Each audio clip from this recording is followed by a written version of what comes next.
Hello. Hello. Ito. Nandito tayo sa kubo. Ayan. Nag-ihaw-ihaw tayo dito sa kubo natin. Ayan. Nag-ihaw-ihaw tayo ng manok. Ayan. Medyo nasunog siya kasi malakas yung kanyang apoy. Ayan. Yan, maya yung aking mga estudyante, mga tulog pa. Kaya maya ito yung aming tatanghalian. Yan. Takpan muna natin. Maya na natin anuhin. Kasi tulog pa yung ating mga estudyante.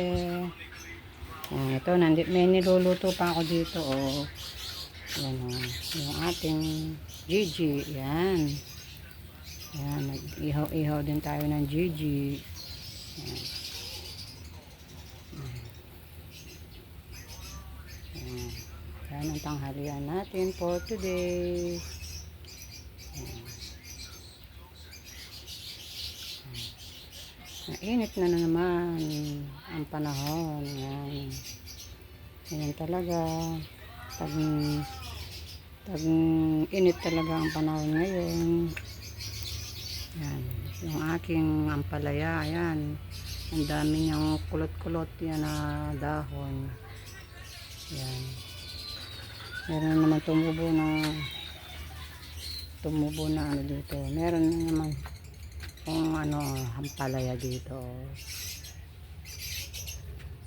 Ayan, namumunga na siya. Ayan, oh. Ito, meron na naman siyang bunga-bunga maliliit. Ayun, oh. Saan ba yung ibang bunga niya? Nandoon. Hindi ko maabot. Ayun, oh. Ito, oh, yung bunga niya. Ayan.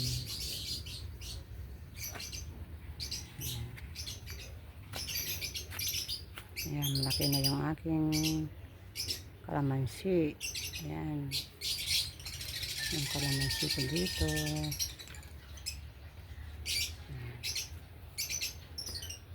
Ayan, marami ng bunga yung aking kalamansi. Ayan.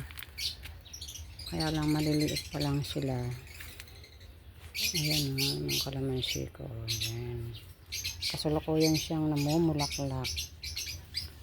Ang aking kalamansi. Ito, ang dami niyang bunga mga kapay, no? Ayan, ang dami niyang mga bunga. Ayan, no? Kaya lang, maliliit pa lang siya. Ayan, ang dami, oh. Ito, kasalukuyan siyang namumulaklak. Ayan, may mga bulaklak pa siya, oh. Ayan, no? Ang dami niyang mga bungang maliliit. Ayan. Ayan. Ito yung aking mga kamoteng talbos ng kamote. Ayun. Yan, inaayos namin tong likod para makapagtanim kami ng mga gulay. Ayan. Binakod namin ng yero para hindi pumasok yung mga manok. Kasi